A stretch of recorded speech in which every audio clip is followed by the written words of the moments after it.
So ever since I posted my last video about how I write and edit my Task A essays, I have just been getting so many comments again begging me just to do a Task B essay for you guys. Look, just because I am a giver, once again, I will give you guys what you want and do that today. Come on. A hard time if your motion is still. Then he moves some things around because the lyrics is in. Hey guys, so if you had no idea what that just was, make sure you go and check out my Task A essay version of this, where I went through and edited the best Task A essay that I wrote in practice for the GAMSAT back when I was preparing for the exam a few months ago. For those who are new here, hi, my name's Kate Robson. I've just started posting videos here on YouTube. My first one was to do with how I scored 80 in section 2 of the GAMSAT. You can find that one here, where I just go over all of my broad tips for how I scored 80 in section 2 of the GAMSAT and how you can too. Then once you've watched that, make sure you watch my Task A essay one, which will kind of introduce you to the format of these videos and show you how I write and style my essays. I went through a lot of structure stuff, style, tone stuff in that video, so make sure you check it out. It will show you how I write a good argumentative essay for the GAMSAT. If you've already watched that one, great, welcome back. Thanks for coming. So today I'm going to be going through a Task B essay. As I promised in my last video, this essay I got given an 87 for, which is the best mark that I've received for a practice essay. I'm really proud of this essay. It's probably the best essay I've written, and there are many reasons for that, which you'll soon find out. This essay is written in a reflective style, so it's looking at an aspect of my life and reflecting on the lessons that has taught me. I think the Task B prompts really play well into a reflective, personal style essay. A while into my preparation, I kind of realized that, so I just kept on writing reflective essays for Task B, and then I ended up writing a reflective essay in my actual exam, and that probably was the main contributor to the reason that I got an 80. The reflective style might not work for you, but it really, really works for me because I like looking at parts of my own life and the lessons that I've learned from that, as hopefully you'll see soon. So without further ado, let's get stuck in and write and edit an 87 scoring Task B GAMSAT essay with me. Also, I'm wearing the brightest, most colorful jumper today that my partner got me. Thanks to her for that, because it's quite fitting with the theme of today's essay, which is going to be childhood. Okay, so let's have a look at my computer screen now. Like I said, the theme of today's essay is childhood. I actually wrote down the prompts this time, which is great. So first of all, we've got, you can be as happy as a child all throughout life with the right attitude. Second of all, childhood is a mindset where all humans are free to dream. Thirdly, all of us are children when we are around our parents. That is so true. And fourthly, it is much better to continue to behave as a child than live in adulthood. Fifthly, that's a word. Children are the most clever and mischievous of us all, and they get away with it by being cute and innocent. Now, just reading through those prompts, I'm already drawn into them. I really, really like this topic, and it's kind of no wonder that I wrote a good essay on it, because I was obviously quite inspired by the prompts and felt that they rang true to me. Like, reading through all of them, I could write an essay on pretty much any of them. I can see already that I chose kind of more to focus around number 4, which is it's much better to continue to behave as a child than live in adulthood. But like I said in my Task A essay video, I support responding to all of the prompts because you can get a lot more if you respond to the ideas of all of them. So this one isn't just actually really talking about childhood, it's kind of talking about the mindset of a child, the mindset difference between children and adults, how to live as a child when you're an adult, and why you should live as a child when you're an adult. It's really more focusing on the mindset of children, so not just childhood. Make sure you always really dive into those prompts a little bit more, rather than just be like, oh, yep, I see the word childhood a few times and then decide that that's the theme. That may be the theme, but the underlying message of all of them is often much deeper than that. I think I'll post another video where I actually go through all of the prompts and try and figure out the idea of them and try and formulate my own idea and my own contention for an essay, because I think that would be quite useful, and it was one of the most difficult things that I found to do when I was preparing. Yeah, let me know in the comments below if you guys want to see that. Okay, now I'm going to try something a little different this time. Instead of reading through the essay slowly and going through each sentence as I read through like I did in my task A one, I'm actually going to read you guys the whole essay and then we can go through it, just because I think this kind of essay, this style, this reflective style, is read a lot nicer when you just read through it first and then you kind of go through and analyze. So I just want to give you guys a nice overview of what the actual essay is so that you guys can formulate your own opinions on that, see how it sits with you, and I'll see how it sits with me again, and then we can discuss it. So let's get stuck in. And remember, while I'm reading, just to try and keep a critical mind, so looking out for how I write my sentences, what the structure is, what the style is, and what you take from the essay and how it makes you feel. All right, here we go. My nono is turning 21 again this year, or so he likes to tell us. Each time his birthday comes around, he refuses to admit to the almost 9 decades he has lived, and prefers to continue his second adolescence. He has taken F. Scott Fitzgerald's suggestion very seriously, that growing up is a terribly hard thing to do and that it is better to skip it and go from one childhood to another. To the point that I couldn't even tell you how old he is really turning this year. Every year at our family Christmas, with his offspring seated around the extended table, munching on our lamb with coloured hats on our heads, my nono asks, "Is everybody happy?" His question is usually followed by a loud belly laugh. He emanates the air of a man who values joy over melancholy, optimism over cynicism, risk-taking over caution, and refuses to accept the downsides of life as being inevitable. If his life has a legacy, it is certainly ignorance is bliss. This attitude has entranced me for ever so long and has consumed my thoughts on more occasions than one. Is ignorance really bliss? Can we indeed live righteously if we adopt the mind of a child? Is the recklessness, naivety, and inconsequential attitude to behaviour of which children hold really the key to happiness as an adult? I often analyse my nono when pondering these questions.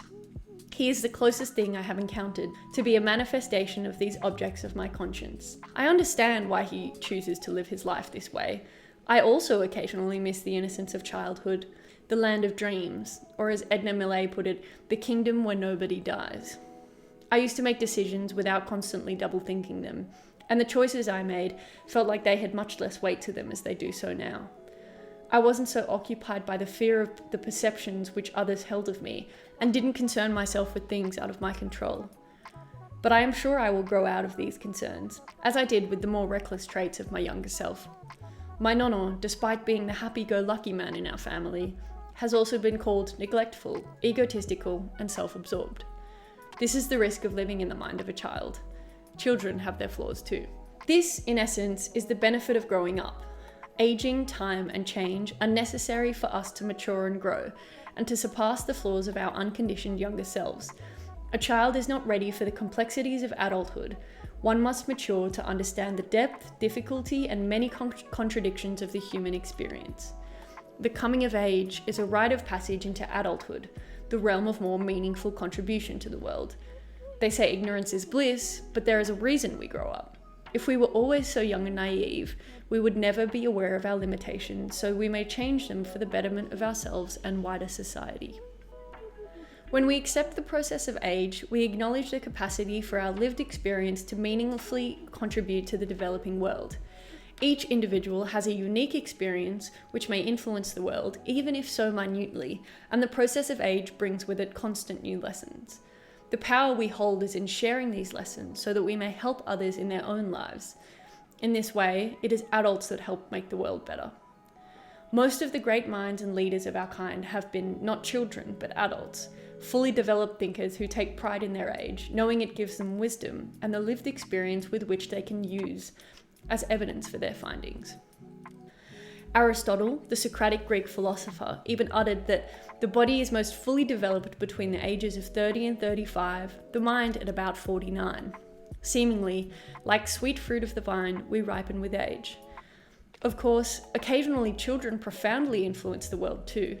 Malala Yousafzai, Greta Thunberg, and many others should be thanked and not forgotten. But the majority of those who meaningfully contribute to and hence change the world are those who have exceeded the age of adolescence. Therefore, as adults, we ought to be open to the process of age and the lessons, wisdom, and maturity that come with it, so that we may in turn offer these back to the world to contribute to its growth. Children and their innocent minds are incredibly important to our society, in that they remind us of the goodness of humanity and the innocence and ignorance of our own existence. But every individual grows up, unless you are the fictional Benjamin Button who does the reverse. That is a fact. It is true. We could all benefit from adopting the carefree attitude we once held as a child every once in a while. But the maturity that comes with adulthood is important for us to take our positions as contributors to the society in which we live. My nono teaches me to make light of the world and to enjoy the many gifts it brings. But I have grown to see that the world is not always as simple as this, and this very maturity helps me to navigate a rather complicated existence. Immediately after reading that, I'm thinking about childhood maturity and the whole discussion that I've kind of raised there, which is on point. That's exactly what you want your reader to do when you finish an essay. It should just be a nice read, should raise some interesting points. They don't necessarily have to agree with everything that you're saying, because it's just one perspective, one opinion that you are putting forward. As long as you acknowledge the other side, which I've done in a few sentences, I would say that's a pretty wholesome essay. That's everything that they're looking for. My first impressions after reading that again are that that essay shows quite good maturity. It's definitely not coming from someone who's immature. It's coming from someone who's trying to grow up and trying to be more mature. Not to toot my own horn so much, I've incorporated a nice narrative with also points about wider society, philosophy, history, that sort of thing, that tie together to make a really nice holistic essay. I think that that's why the marker gave this one an 87, because it ticks a lot of the boxes that the markers are looking for in your essays. You want it to show empathy, maturity, intelligence, and a capacity for understanding a complex world. All right, so onto the analysis. First, we're gonna look at the structure. Now, I want you guys to know that I took this structure from Michael John Sunderland at 90 plus GAMSAT. He is someone who scored 91 in section 2 of the GAMSAT, which is the highest score ever. I'll link all that stuff below again, but just so you know, I didn't come up with this structure myself. I've tweaked it here and there. The root of it really does come from Michael. So thank you so much, Michael, for your help. All right, so the overall structure that I used for my Task B essays goes anecdote in a narrative style, impact on self and others, relation to society, philosophy, psychology or history, and then conclusion. So 4 paragraphs all up. If we look at the first paragraph, which is my anecdote paragraph, you can really tell that I've used a narrative style to try and draw the reader in and capture their attention straight into the essay, and that I'm starting to tell an anecdote. Now, with the structure of your anecdote paragraph, start it with a nice hook, which is your first sentence at the beginning of a paragraph that is short and punchy and draws the reader in straight away. So you can see my hook in this paragraph is, my nonna is turning 21 again this year, or so he likes to tell us. That's a really short sentence that gets straight to the point, and it includes a little bit of humor as well, so that I'm already starting to show the marker of my personality, and I'm introducing a relaxed kind of humorous tone that's allowing them to be like, okay, I'm gonna take a little step back, sit back in my seat, and enjoy the ride that this writer is about to tell me. Then after that, you can pretty much take it however you want to, use some narrative and literary techniques to tell your story, but you basically just want to pick a story that delivers the message that you are trying to tell. So whatever your point is, in this situation, my point is I'm discussing living in the mind of a child as an adult, and I'm using my nono to illustrate that as an example. The next few sentences, I really just tell the story of my nono, and I'm telling a story in a way that the reader is going to enjoy. They might be able to see some of their own life in it, or they just really get to know me, which is the point of this essay. It kind of just giving some insight into my soul, how I live, my lived experience, and how I see the world. Through this paragraph as well, I'm really including some human personality, like the bit that says, to the point that I couldn't even tell you how old he really is turning this year. That's exaggerating my point, a little bit of hyperbole, which is hopefully well received. I include some quite visceral sentences with quite clear imagery, like his question is usually followed by a loud belly laugh. In that sentence, you can really just imagine an old man sitting back in his chair and laughing at himself with a deep belly laugh, like ha ha ha ha ha, like quite Santa Claus-like. So paint the image for the marker to see what you're seeing so that they can enjoy reading your essay. Then towards the end of the paragraph, I kind of start leading towards my thesis, prioritizing joy, optimism, risk-taking, and ignoring the downsides of life. I could have probably included a word about childhood and how he lives in the mind of a child, but I go into that in my next paragraph, so that's really okay. The point of your first paragraph is to paint the picture for the reader about the topic that you're about to discuss using an anecdote from your own life. If you think about it, you can probably come up with one for any theme and any prompts. It might be a little bit harder for some prompts, but if you dig deep, you probably have a memory that you can hash out and exaggerate a little bit and just draw from it what you need to deliver an anecdote like that. Okay, so moving on to paragraph number 2. In this one, we're really focusing on the impact that this anecdote has had on yourself and how it impacts others. In this essay, I've actually chosen to split those ideas up into 2 paragraphs. Then I start to talk about me and why I'm bringing up my nono in this sense. So this attitude has entranced me for ever so long and has consumed my thoughts on more occasions than one. So now we know I'm about to talk about the meaning that it has had for me. And I use a nice hypothetical question here. Is ignorance really bliss? You can tell that this is actually starting to get to me, and I want to get to the bottom of this. Is ignorance really bliss? Because we've all heard that saying before. At least I've heard it a lot of times, and that's something I want to discuss. And I ask another question. Can we indeed live righteously if we adopt the mind of a child? Now we know what I'm exactly talking about. And I would say that's actually kind of my thesis. My thesis is that I'm questioning if we can live righteously, whatever that means, morally, perhaps, maturely, if we adopt the mind of a child. And that's the point that I'm going to be addressing. Then now we know why I've brought up my nono. I say I often analyze my nono when pondering these questions. Perfect. So I'm bringing back the anecdote in and I'm weaving that in with my thesis and the topic that I want to discuss. So now we know that I'm going to analyze that topic using an example out of my nono. I show some empathy by saying I understand why he chooses to live his life this way. I say I also occasionally miss the innocence of childhood, the land of dreams. You can see that I really mean that, and I'm really trying to empathize with his way of living. That's important to do because I'm not completely shutting down his way of living. I'm respecting his way of living by empathizing with it and saying, I do that too sometimes. I feel that way as well. That's what showing empathy is. It's saying, I feel the way that you feel. I see what you're feeling. I understand what you're feeling because I experience it too sometimes. Then I show a bit of reflection from the altitude of my growing maturity, which is one of the things I also learned from Michael, which is to say, this is my point now, but maybe I'll even believe something else when I get more mature and I continue to grow up, recognizing that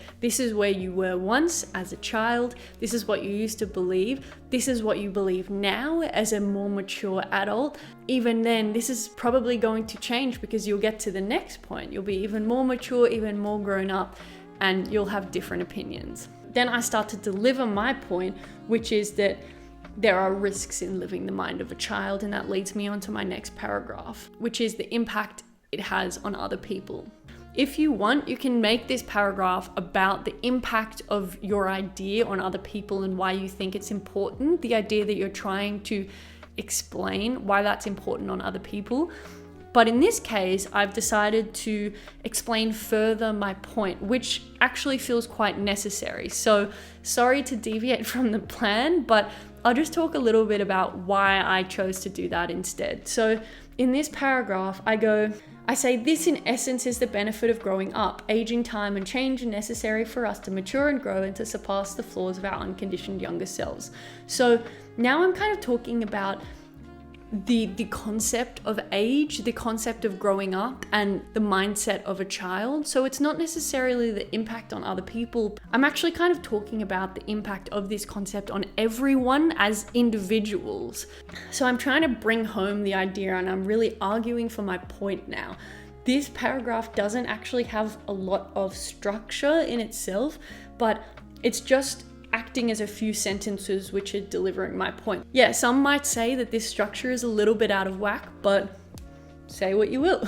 Ultimately though, you can use whatever structure you want. So if you're writing this and it just feels right to write that paragraph like that, then feel free to, go with your gut. Okay, so we move on to the third paragraph, which is how this relates to wider society or history or politics or philosophy, psychology, whatever you want to do, but how it relates to the wider world and the importance of your discussion about this topic.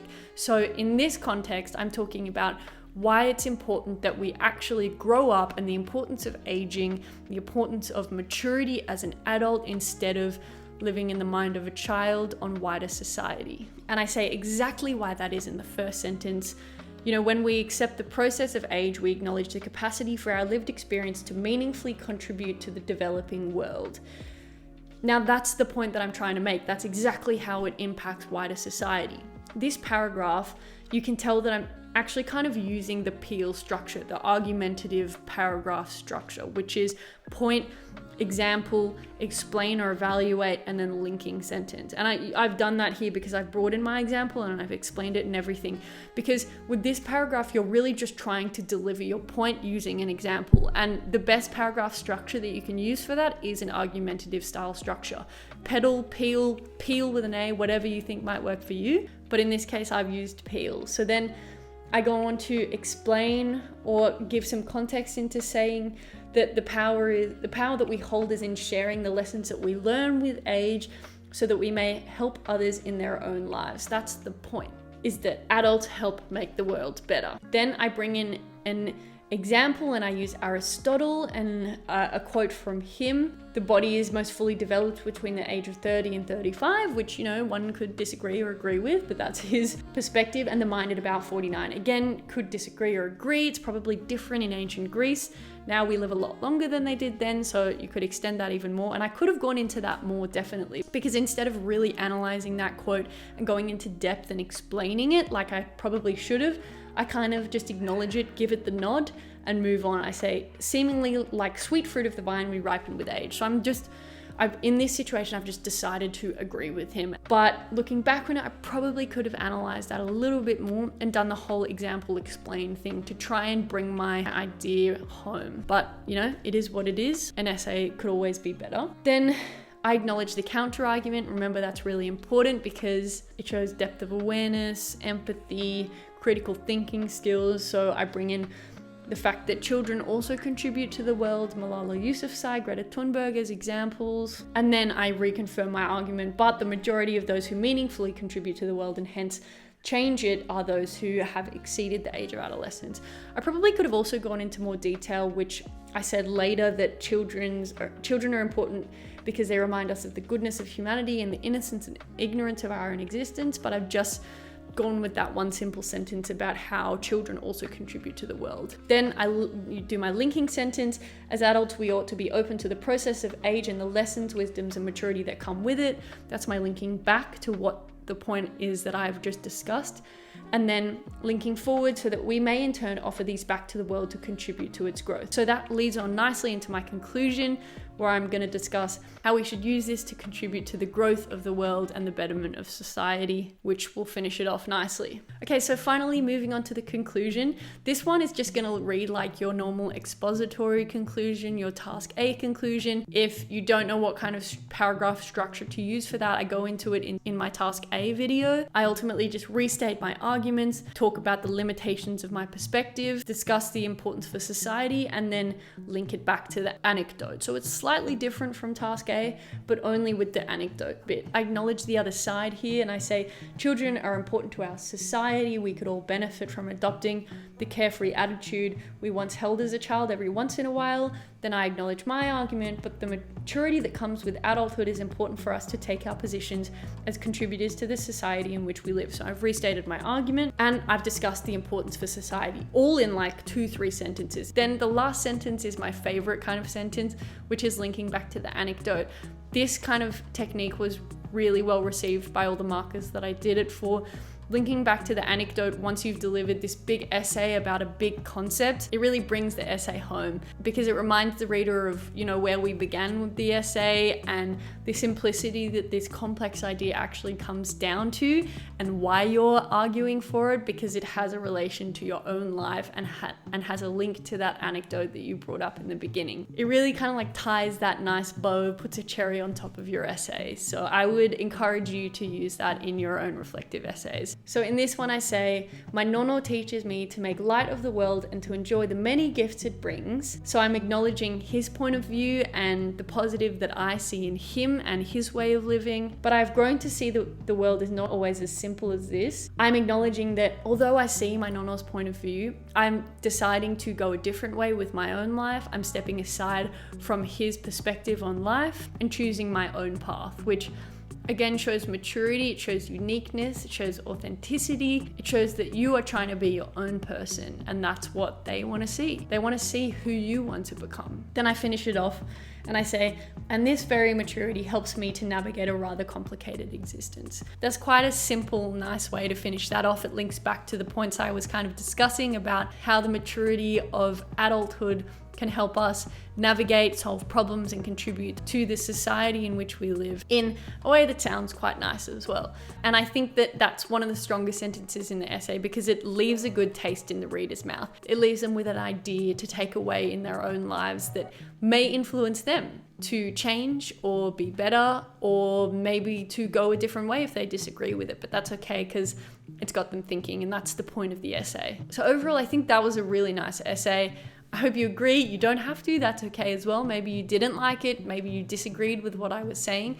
That's okay. That's the point of them, that I want you to disagree with me. I want you to start thinking about what you think about the topics that I'm talking about, because that's the point of it, to get me thinking and to get you thinking and to get the marker thinking. They want to see that you can think. So it's good.